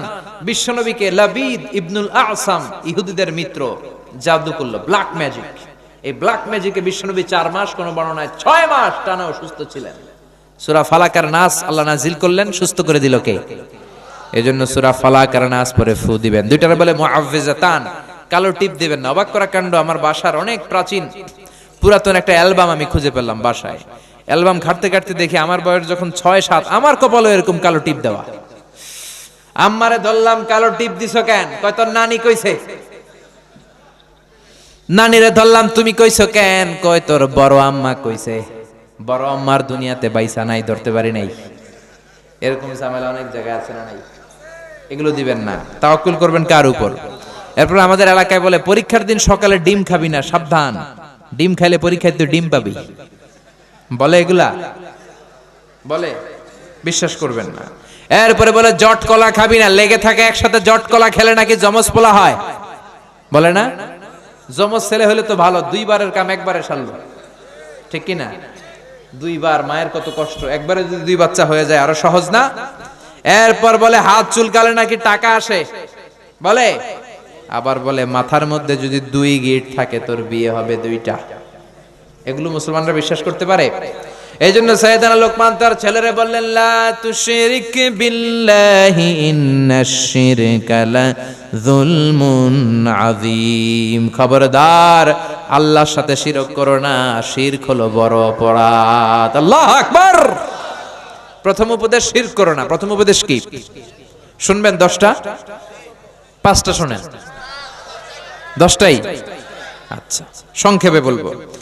2 নাম্বার ছেলেরে বললেন, ইয়া বুনাইয়া ইন্নাহা ইন তাকুম মিসকালা হাববাতিন মিন খারদালিন ফাতাকুম ফি সাখরাতিন আও ফিস সামাওয়াতি আও ফিল আরদি ইয়াতি বিহাল্লাহ ইন্নাল্লাহা লাতীফুন খাবীর। ও আমার ছেলে, তুমি ছোট্ট কোনো ভালো করো কিংবা মন্দ করো, আরে কাজ তুমি আকাশে উঠে করো, পাহাড়ে ঢুকে করো, কিংবা জমিনের ভিতরে ঢুকে করো, কেউ দেখে না, দেখে কে? কেউ যেটা দেখে না দেখে কে? কেউ যেটা শোনে না শোনে কে?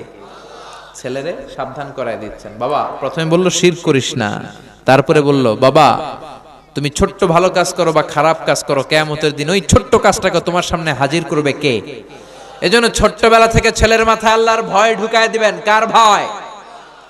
আরো জোরে বলেন, কার ভয়? আল্লাহ সব দেখেন, সব জানেন, সবার চোখ ফাঁকি দেয়া যায়, আল্লাহর চোখ ফাঁকি দেয়া যায় নাকি? পুলিশের চোখ ফাঁকি দেয়া যায় কি যায় না?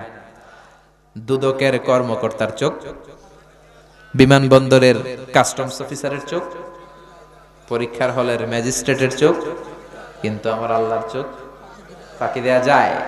কেউ যেটা দেখে না দেখে কে? রাত্রিবেলা দরজা বন্ধ করে, লাইট বন্ধ করে, জানালা বন্ধ করে একা একা পাপ কাজ করলেন, কেউ দেখে নাই, দেখলো কে? ছেলেরে ছোট্টবেলা থেকে বুঝাই দিবেন, বাবা তুমি যাই করো না কেন দেখছেন কে? এই সেন্স অফ অ্যাকাউন্টেবিলিটি, জবাবদিহিতার চিন্তা যদি ছেলের মাথায় ইনস্টল করে দিতে পারেন, এই তাকওয়া নামক সফটওয়্যার যদি ছেলের মাথায় ছোট্টবেলা থেকে ঢুকায় দিতে পারেন, এই ছেলে ডাকাত হবে না, এই ছেলে টেন্ডারবাজ হবে না, এই ছেলে ইফটিজিং করবে না, এই ছেলে খাদিজারে কোবাবে না, এই ছেলে তনুর মতো মেয়েকে ধর্ষণ করবে না, এই ছেলে 31st নাইটে আর বৈশাখের দিন মেয়ের ওন্না ধরে টান দিবে না। চিল্লা এখন ঠিক কিনা?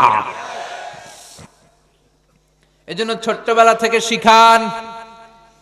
ছোট্ট ছেলেরা স্কুলে যায়, বন্ধুর জ্যামিতি বক্স নিয়ে আসে, আরেক বন্ধুর পেন্সিল নিয়ে আসে চুরি করে, কলম নিয়ে আসে না? শিখাই দিবেন বাবা, আরেকজনের জিনিস যদি নিয়ে আসো এটা চুরি। ও বাবা, রাস্তা দিয়ে হেঁটে যাও, রাস্তার মধ্যে 500 টাকার কচকচে নোট পড়ে আছে, ধরা যাবে? শিখাতে হবে তো। মুরগির পেট থেকে বেরোলেই ওটা মুরগি, ছাগলের পেট থেকে বেরোলেই ছাগল, গরুর পেট থেকে বেরোলেই গরু, কিন্তু মানুষের পেট থেকে বেরোলেই ওটা মানুষ হয় না, ওটার মানুষ বানাইতে হয়। ঠিক কি না? এজন্য ছেলেরা শিখাবেন, আল্লাহ সব দেখে, সব শুনে। 7 আকাশ, তার উপরে সিদরাতুল মুনতাহা, তার উপরে কোরআনের বাড়ি লাউহে মাহফুজ, তার উপরে বাইতুল মামুর, তার উপরে আল্লাহর আরশ, আরশের উপর আল্লাহর কুরসি, তার উপরে আল্লাহর 70,000 নূরের পর্দা। এত উপর থেকে সপ্ত জমিনের নিচেও কোন পিপিলিকা যদি, পিঁপড়া যদি নীরবে নিঃশব্দে হেঁটে যায়, ওই পিঁপড়ার পায়ের আওয়াজটাও শুনতে পায় কে? ছেলেরা ছোট্টবেলা থেকে বুঝাতে হবে, বাচ্চারে ছোট্টবেলা থেকে শিখাবেন, অন্যায় করিস না, মিথ্যা বলিস না, কারো জিনিস নিয়ে আসবি না। রাস্তা দিয়ে হেঁটে যাচ্ছ, আম বাগানে আম পেকে আছে, টুক করে একটা আম ব্যাগের ভিতরে ভরে স্কুল থেকে নিয়ে আসলা, কেউ দেখে নাই, দেখলো কে? এই চিন্তাগুলো ছেলের মাথায় দিয়ে দেওয়ার দরকার আছে না নাই? মেয়ের মাথায় ঢুকায় দেওয়ার দরকার আছে না নাই? 3 নাম্বার ছেলের উপদেশ দিচ্ছেন, ইয়া বুনাইয়া আকিমিস সালাতা ওয়া আমুর বিল মা'রুফি ওয়ানহা আনিল মুনকার। ছেলেরা 3 নম্বরে বলা হলো আকিমিস সালাহ, নামাজ কায়েম করো। ও বাবা, নামাজ ছাড়বি না, কেননা বিশ্বনবী বলেছেন, আউয়ালু মা ইউহাসাবু বিহিল আবদু ইয়াউমাল কিয়ামাতি আস-সালাহ। কিয়ামতের দিন সর্বপ্রথম যে হিসাব আল্লাহ চাইবেন সেটা নামাজের হিসাব। ঠিক কিনা? নামাজের হিসাব যদি সহজ হয়ে যায়, পুরো আমল নামার হিসাবকে সহজ করে দিবে কে? নামাজের হিসাবে গন্ডগোল লাগলে সব গন্ডগোল করে দিবে কে? এজন্য বিশ্বনবী বলতেন, মুরু সিবিয়ানাকুম বিস-সালাতি ওয়া হুম 7 সিনিন। ছেলের বয়স, মেয়ের বয়স যখন 7 বছর হয়ে যায়, নামাজের আদেশ দাও। দিবেন তো? কি দিবেন? নামাজের আদেশ। আর 10 বছর হলে শাসন করো, ওয়াদরিবুহুম আলাইহা ওয়া হুম 10 সিনিন। ছেলের মেয়ের বয়স যখন 10 হয় তখন শাসন করো। আপনি 7 বছর থেকে যদি বলা শুরু করেন, 10 বছরের আগেই ছেলে মেয়ে পাক্কা নামাজি হয়ে যাবে, পিটানো লাগবে না। সুবহানাল্লাহ কইবেন না? এজন্য বাচ্চাদেরকে মসজিদে নিয়ে যাবেন, আর মসজিদে বাচ্চারা গেলে আপনারা ধমকাবেন না। কিছু মুরব্বি আছে মসজিদে বাচ্চা দেখলে দেয় ধমক, কিন্তু ওই মুরব্বি ওই বাচ্চার বয়সে মসজিদের দিকে পিছলা খাইয়াও পড়ে নাই। ঠিক কি না? বাচ্চাদেরকে মসজিদে ঢুকালে ধমকাবেন না, কারণ একবার ধমক দিয়ে বের করে দিলে আর মসজিদে ঢুকবে না, এগুলোই তো ডাকাইত হবে। ঠিক কি না? এজন্য মসজিদে ঢুকানোর দরকার আছে না নাই? নামাজের আদেশ দেওয়ার দরকার আছে না নাই? অনেকে বলে, হুজুর ফজরের সময় ডাকি না, কেন ডাকেন না? আমার আদরের পোলা ঘুমায়। কি করে? ফজরের সময় ভূমিকম্প হইলে কি করবেন? ফজরের সময় বাড়িতে আগুন লাগলে কি করবেন? আদরের পোলা ঘুমাক নাকি? ফজরের সময় যদি ঘরে আগুন লাগে কি করবেন? আদরের পোলা ঘুমাক না একটু, অনেক আদরের পোলা তো, ঘুমাক, আগুনে পুড়ুক। কথা কি বুঝতেছেন? মাথায় ঢুকে? দুনিয়ার আগুন থেকে বাঁচানোর জন্য যদি ফজরের সময় ছেলেকে ডাকেন, জাহান্নামের আগুন থেকে বাঁচানোর জন্য ডাকার দরকার আছে না নাই? এজন্য ছেলেরা বললেন, আকিমিস সালাতা ওয়া আমুর বিল মা'রুফি ওয়ানহা আনিল মুনকার। ও বাবা, নামাজ কায়েম করো, ওয়া আমুর বিল মা'রুফ।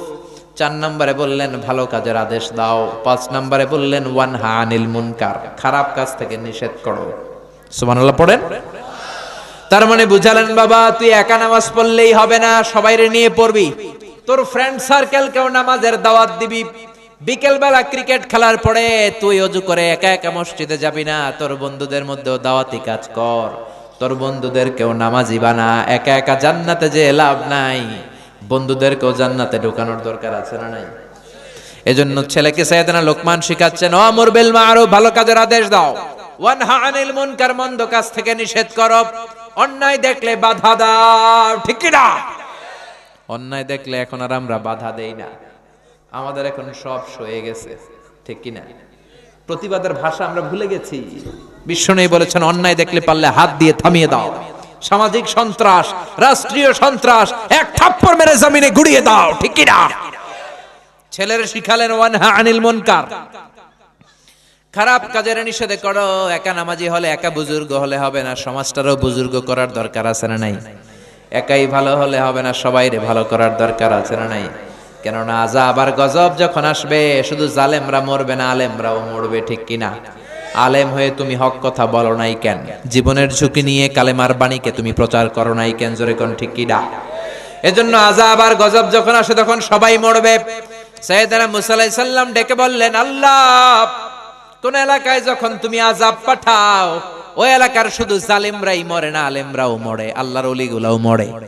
জালেমরা মরেছে, জুলুম করেছে, তাই ওলিগুলা মরে কেন? ভালো মানুষেরা মরে কেন? বাংলাদেশে যখন ভূমিকম্প হয় শুধু হিন্দুরা মরে নাকি?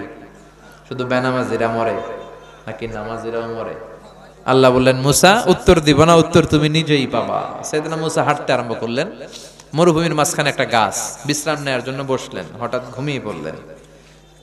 ওই গাছের নিচে ছিল বিষ পিঁপড়ার বাসা। চিনেন? বিষ পিঁপড়া কামড় দিলে খুব আরাম লাগে না? কি লাগে? কষ্ট লাগে। সাইয়েদনা মুসা আলাইহিস সালামের পায়ের মধ্যে 3টা বিষ পিঁপড়া কামড়াতে শুরু করলো। বিষ পিঁপড়ার কামড়ের ব্যথায় ঘুম ভেঙে গেল। রাগে গড়গড় করতে আরম্ভ করলেন। এই নবীর মেজাজ একটু নরম না গরম? বেশি না কম? ওইটা দেখে বিষ পিঁপড়ার বাসা, পায়ে 3টা কামড়াইতেছে। খরমের জুতা পরে বিষ পিঁপড়ার বাসা ভাঙা শুরু করলেন। একটা একটা পিঁপড়ারে পা দিয়ে পিষে পিষে মারতে শুরু করলেন। সব পিঁপড়া মারা শেষ, এবার ঠান্ডা হলেন, রাগ মিটাইছে। আল্লাহ ডেকে বলে, মুসা, তোমারে কামড় দিয়েছিল কয়টা পিঁপড়া? জোরে কোন কয়টা? সবগুলারে মারলা কেন? সব পিঁপড়া মারলা কেন? সব তো কামড়ায় নাই। মুসারে আমি যখন আযাব দেই, আমি যখন গজব দেই, শুধু জালেমদের উপরে আমার আযাব যায় না, ওই এলাকার আলেমদের উপরেও আগে আগে যায়, ঠিক কিনা? একা একা আলেম হইছো, জিকির করে তোমারে বড় আল্লাহর ওলি হইতে কইছে কে? এলাকার সবাইরে আল্লাহর ওলি বানাও নাই কেন? সমাজটারে সংস্কার করো নাই কেন? অন্যায়, অপরাধ, জুলুম, নিপীড়ন সমাজ থেকে দূর করো নাই কেন? চিল্লা এখন ঠিক কিনা? এজন্য ছেলেরা শিখালেন, ওয়ামরু বিল মা'রুফ, ভালো কাজের আদেশ দাও, ওয়ানহা আনিল মুনকার, অন্যায় কাজের বাধা দাও। তারপরে বললেন, ওয়াসবির আলা মা আসাবাক, বিপদে ধৈর্য ধরো। ছেলেরা শিখাচ্ছেন, বাবা তুই যদি নামাজি হস, তুই যদি সৎ কাজের আদেশ দিস আর অন্যায় কাজের নিষেধ করিস, এই জাতীয় লোকদের উপর আযাব আর গজব আছে না নাই? কেউ যদি হকের কথা বলে, নামাজি হয়, সমাজটারে নামাজি বানাতে চায়, সমাজটারে ইসলাম দিয়ে সাজাতে চায়, বাতিলের তীর তার পিঠকে ঝাঁঝরা করে দিবে। বাতিল শক্তি তার পেছনে উঠে পড়ে লেগে যাবে। কেমন করে তারে দমানো যায়, কেমন করে তারে থামানো যায়, কেমন করে তার আওয়াজকে স্তব্ধ করে যায়, সব বাতিলগুলো তার পিছনে লেগে যাবে। চিল্লা এখন ঠিক কিনা? এজন্য ছেলেরা সাবধান করে দিচ্ছেন, বাবা ওয়াসবির আলা মা সাবাক, নামাজ কায়েম করবি, সমাজটারে নামাজ দিয়ে সাজাবি।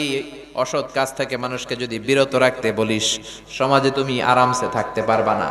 এই পথটা এত সোজা না, এই পথটা কুসুমাস্তীর্ণ নয়, এটা কণ্টকাকীর্ণ।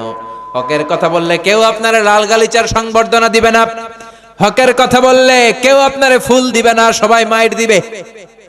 হকের কথা বললে মাইর আছে না নাই? সব নবীরা মাইর খেয়েছে কি খায় নাই? বিশ্বনবী শিয়াবে আবি তালেবে জেল খাটছে কয় বছর? আপনি খাটছেন কয় বছর?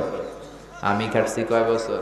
বিশ্বনবী উহুদের ময়দানে দাঁত ভাঙলেন, তায়েফের ময়দানে রক্ত ঝরালেন। আপনি বছরের পরে বছর দাওয়াত দেন, কেউ আপনার ধমকিও দেয় না, তার মানে আপনার দাওয়াত আসল দাওয়াত না। চিল্লা এখন ঠিক কিনা? ওয়ামরু বিল মা'রুফ, ভালো কাজের আদেশ দাও, ওয়ানহা আনিল মুনকার, খারাপ কাজ থেকে নিষেধ করো।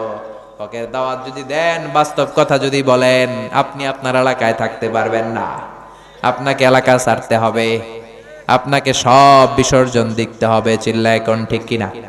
ছেলেরে বললেন, বাবা অসবির, বিপদে ধৈর্য হারাবা না, ধৈর্য ধারণ করবা। এরপরে বললেন, ওয়ালা তুসাইর খাদ্দাকা লিন্নাস, আমার বাবা সামাজিক হবি, মানুষ থেকে বিচ্ছিন্ন হবি না, মানুষ থেকে নাক ছিটকাবা না। ছেলেকে সামাজিকতা শিক্ষা দিচ্ছেন, এটারও কিন্তু দরকার। অনেক ছেলে আছে সমাজে মিশতে পারে না, গণবিচ্ছিন্ন, কারোর সাথে কথা বলতে পারে না, এরকম আছে না নাই? সাইয়েদনা লোকমান ছেলেরে শিখাইয়ে দিলেন, ওয়ালা তুসাইর খাদ্দাকা লিন্নাস, ও বাবা মানুষ দেখে নাক ছিটকাবা না, মুখ সরাবা না, বরং মানুষ দেখলে মুচকি হাসি দাও, সালাম দাও, মুসাফা করার জন্য হাত বাড়িয়ে দাও, জিজ্ঞেস করো আপনি কেমন আছেন, ঠিক কিনা? বিশ্বনবী কাউরে দেখলেই মুচকি হাসি, আগে আগে সালাম, হাত বাড়ায় দিতেন। কিন্তু আমাদের সমাজে কিছু লোক আছে সারা বছরও একটা হাসি দেয় না, আছে না নাই? মুখটা এরকম করে রাখে, এগুলো দেখতেই পারি না আমি। বিশ্বনবী সবসময় মুচকি হাসতেন, সবসময় মুচকি হাসবেন, সালাম দিবেন, কেমন আছেন হাত বাড়ায় দিবেন, আপনার জীবনটারে বরকত দিয়ে ভরে দিবে কে? এরপরে ছেলেরা বললেন, ওয়ালা তামশি ফিল আরদি মারাহা, অহংকার ভরে হেঁটো না, অহংকারীকে কেউ পছন্দ করে না। আল্লাহ বললেন, আল কিবরিয়া উরিদা, অহংকার আমার চাদর, ওয়াল আযামাতু ইজহারি, বরত্ব আমার লুঙ্গি। আমার কোন গোলাম যদি অহংকার করে, সেজন্য কেমন আমার চাদর নিয়ে টানাটানি করে, আর যে আমার চাদর ধরে টান দেয়, কোনো সন্দেহ নাই ওরে আমি জাহান্নামে ঢুকাবো। নাউজুবিল্লাহ পড়েন। এজন্য ছেলেরা বললেন, ওয়ালা তামশি ফিল আরদি মারাহা, অহংকার করে রাস্তা দিয়ে হেঁটো না, ইন্নাল্লাহা লা ইউহিব্বু কুল্লা মুখতালিন ফাখুর, অহংকারীকে আল্লাহ পছন্দ করে। সাইয়েদনা লোকমান ছেলেরা শিখাচ্ছেন, বাবা অহংকার পতনের মূল। অহংকার কি? কথা বলে না। অহংকার কি? লা ইয়াদখুলুল জান্নাতা মান কানা ফি কলবিহি হাববাতু খারদাল মিনাল কিবর, যাররা পরিমাণ অহংকার যদি কোনো মানুষের অন্তরে থাকে, ওই লোকটা জান্নাতে প্রবেশ করতে পারবে। ছেলেরা সাবধান করে দিল, অহংকার করবে না, মানুষের সাথে মিশো, সামাজিক হও বাবা। সব শেষে 9 নম্বরে বললেন, ওয়াকসিদ ফি মাশিকা ওয়াগদুদ মিন সাউতিকা ইন্না আনকারাল আসওয়াতি লা সাউতুল হামির। পড়েন সুবহানাল্লাহ।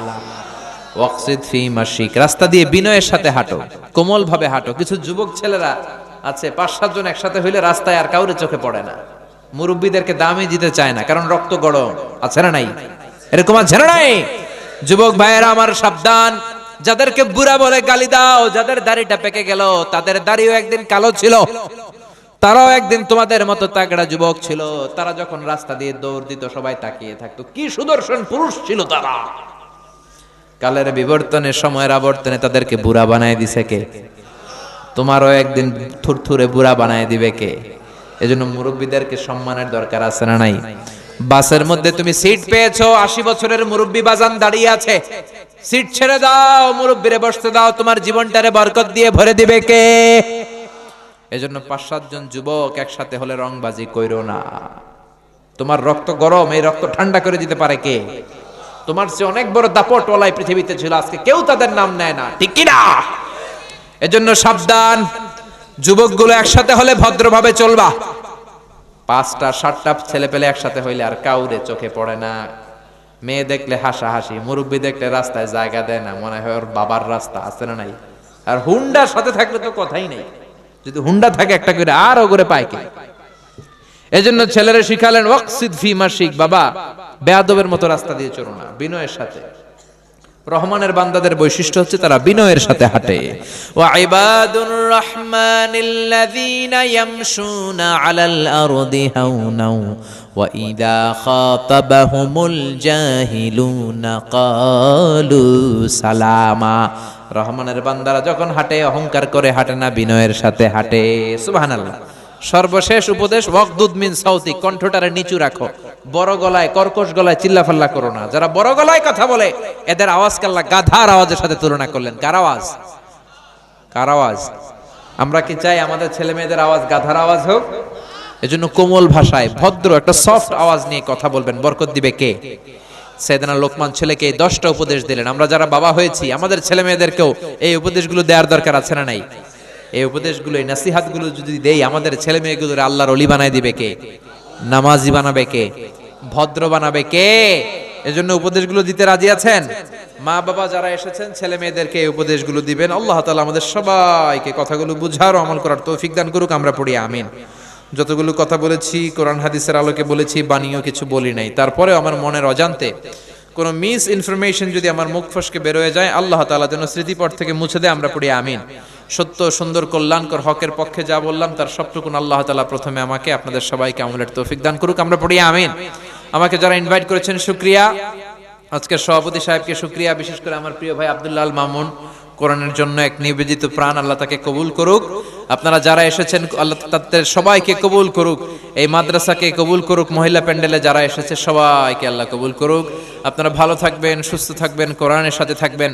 আবারও হয়তো দেখা হয়ে যাবে কোনো তাফসিরুল কোরআনের ময়দানে। তবে আপনাদের কাছে অনুরোধ, এই লম্বা সময় করে মাহফিল করার ট্রেডিশনটা বাদ দেন।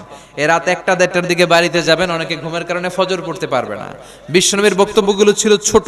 বিশ্বনবী বলেছেন, one of the minor sign before the day of judgement your Islamic lectures will be very longer and your offering salah 5 times a day will be very shorter. কিয়ামতের আগে তোমাদের বক্তব্যগুলো লম্বা হয়ে যাবে, নামাজ খাটো হয়ে যাবে। বক্তব্য হওয়া দরকার ছোট, নামাজ হওয়া দরকার লম্বা, ঠিক কি না? আমরা করি উল্টা। বসেন, এখনই দোয়া হবে। সুবহানাকাল্লাহুম্মা ওয়া বিহামদিকা আশহাদু আল্লা ইলাহা ইল্লা আনতা আস্তাগফিরুকা ওয়া আতুবু ইলাইক। এটা আমি করি না, করতে জানি না আসলে। এটা কি? ইসলামের ইতিহাসের প্রফেসর 1000 টাকা দিয়েছে, আল্লাহ কবুল করুক। আমরা পড়ি আমিন। সবাই বসেন, এখনই দোয়া হবে, এখনই দোয়া হবে। আর মাদ্রাসার জন্য যারাই দান করতে চান আপনারা স্বেচ্ছায় দান করবেন, যার যেরকম মন চায়। 10,000, 5,000, 500, মাশাআল্লাহ। এখানে দান করেছে একজন 2,000, আল্লাহ কবুল করুক। যারা দান করতে মনে চায় এখানে দান করবেন, সবার জন্য দোয়া হবে। বসেন, দোয়া করে দিই। আস্তাগফিরুল্লাহাল্লাযী লা ইলাহা ইল্লা হুয়াল হাইয়ুল কাইয়্যুম ওয়া আতুবু ইলাইহি। আল্লাহুম্মা সাল্লি আলা মুহাম্মাদ ওয়া আলা আলি মুহাম্মাদ كما صليت على إبراهيم وعلى آل إبراهيم إنك حميد مجيد. اللهم بارك على محمد وعلى آل محمد كما باركت على إبراهيم وعلى آل إبراهيم إنك حميد مجيد. اللهم آمين. يا رب لك الحمد كما ينبغي لجلال وجهك وعظيم سلطانك. لك الحمد بالإيمان، لك الحمد بالإسلام، لك الحمد بالقرآن. ربنا آتنا في الدنيا حسنة وفي الآخرة حسنة وقنا عذاب النار. ربنا ظلمنا أنفسنا وإن لم تغفر لنا وترحمنا لنكونن من الخاسرين. وبشال আকাশের মালিক, জমিনের মালিক, নভমণ্ডল ভূমণ্ডলের মালিক, তোমার আকাশ বাতাস, নভমণ্ডল ভূমণ্ডল সব কিছুর তুলনায় আমাদের হাত দুইটা একেবারে ছোট্ট রে আল্লাহ। ছোট্ট দুটি হাত পেতে বুক ভরা আশা নিয়ে তোমার শাহী দরবারে গহীন রাতে মধ্য রজনীতে ভিক্ষুকের মতো চেয়ে রইলাম। আমাদের হাত দুইখানা কবুলার মঞ্জুর করে নাও মাবুদ রে। মাহফিলে ঢুকার সময় যেমনি ফেরেশতা দিয়ে আমাদের কাঁধ থেকে গুনার বোঝা নামিয়ে রেখেছ, যাওয়ার সময় ওই গুনার বোঝার আমাদের কাঁধে তুলে দিও না মাবুদ রে। আমরা সবাই গুনাহগার, গুনাহমুদের বেশুমার। আকাশের নিচে জমিনের উপরে আমাদের চেয়ে বড় গুনাহগার আর কেউ নাই। সগীরা কবিরা জেনে না জেনে, ইচ্ছায় অনিচ্ছায় শিরকে বেদাতি বন্ধুর পাল্লায় পড়ে, শয়তানের ধোকায় পড়ে লক্ষ লক্ষ কোটি কোটি গুনগুনা করেছি। আজকের এই তাফসীরুল কোরআনের মুবারক প্রোগ্রামে, এই বরকতময় রজনীতে মধ্যরাতে তুমি দোয়া কবুল করো। তোমার দরবারে ভিক্ষুকের মতো চেয়ে রইলাম। আমাদের জিন্দেগির সব গুনাহ তুমি মাফ করে দাও। আমাদের আব্বা আম্মা, দাদা দাদি, নানা নানি, চাচা চাচি, খালা খালো, মামা মামি, সকল আত্মীয় স্বজনের সব গুনাহ খাতা তুমি মাফ করে দাও। আমাদের যত আত্মীয় স্বজন 3.5 হাত কবরের বাসিন্দা, প্রত্যেকের কবরগুলোরে তুমি জান্নাতের বাগান বানিয়ে দাও। আমরা যারা অসুস্থ তাদেরকে সুস্থ করে দাও। আমার যে ভাইরা ব্যবসা করে ব্যবসায় বরকত দাও। আমার যে ভাইরা চাকরি করে চাকরিতে বরকত দাও। রব্বুল আলামিন শিক্ষার্থী ভাইরা যারা আছে মেধা শক্তি বাড়িয়ে দাও। এই মাদ্রাসাটাকে তুমি কবুল করে নাও। কিয়ামত পর্যন্ত হেদায়েতের মার্কাজ হিসেবে এই মাদ্রাসাটাকে তুমি কবুল আর মঞ্জুর করো। প্রিন্সিপাল হুজুর থেকে শুরু করে সকল শিক্ষক স্টাফ, সভাপতি সাহেব থেকে শুরু করে ম্যানেজিং কমিটির সবাইকে কবুল করে নাও। যারা টাকা দিয়ে, পয়সা দিয়ে, বুদ্ধি দিয়ে মাহফিলটারে সফল করলো, মাদ্রাসাটাকে উত্তর উন্নত করলো, কিয়ামতের দিন এই মাদ্রাসাকে, এই মাহফিলকে তুমি আমাদের নাজাতের ওসিলা বানিয়ে দাও। যারা দেশের বাইরে প্রবাস জীবন কাটায় সহি সালামতে তাকার তৌফিক দাও রব্বুল আলামিন। যারা এই প্রোগ্রামের সাথে জড়িত কবুল করে নাও। এই বাংলাদেশের উপর তুমি তোমার খাস রহমত আর বরকত নাজিল করে দাও। সব ধরনের রাজনৈতিক দাঙ্গা হাঙ্গামা থেকে তুমি আমার সুজলা সুফলা বাংলাদেশকে বাঁচাও। মাবুদ রে, সূরাতুল লুকমানের আলোকে বাবার দেয়া ছেলের জন্য 10টি উপদেশ শুনলাম, আমরাও যেন ছেলে মেয়েদের কানে এই উপদেশগুলো পৌঁছে যেতে পারি, তৌফিকে দাও। আমার যখন ফুরাবে দিন, আসবে গহীন রাতি, থেকো আল্লাহ দুনয়নে হয়ে চির সাথী, আসবে গহীন রাতি। রব্বুল আলামিন ক্ষণস্থায়ী দুনিয়াতে আমরা কেউ তো আজীবন থাকবো না। দাদা চলে গেল, বাবা চলে গেল, আমাদের কেউ চলে যেতে হবে। ক্ষণিকের এই দুনিয়া ছেড়ে যখন আমরা পরকালে পরপারে পাড়ি জমাবো, বিশ্বনবীর শেখানো ওই মধুর কালিমাটুকুন জপতে জপতে ঈমানের সাথে যেন আমরা সবাই বিদায় নিতে পারি। লা ইলাহা ইল্লাল্লাহু মুহাম্মাদুর রাসূলুল্লাহ সাল্লাল্লাহু আলাইহি। সুপ্রিয় দর্শক শ্রোতা, এতক্ষণ আপনারা শুনছিলেন আল্লামা মিজানুর রহমান আজহারী সাহেবের গুরুত্বপূর্ণ বক্তব্য। ভিডিও পরিচালনা, সম্পাদনা ও প্রযোজনা আলী আহমদ আকন্দ। ধারা বর্ণনায় অ্যাডভোকেট আজহারুল ইসলাম রানী। পরিবেশনায় তাহজিব সেন্টার, রাজশাহী। আরও নতুন নতুন ভিডিও পেতে চ্যানেলটি সাবস্ক্রাইব করুন।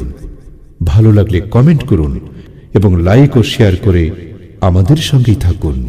আল্লাহ হাফেজ।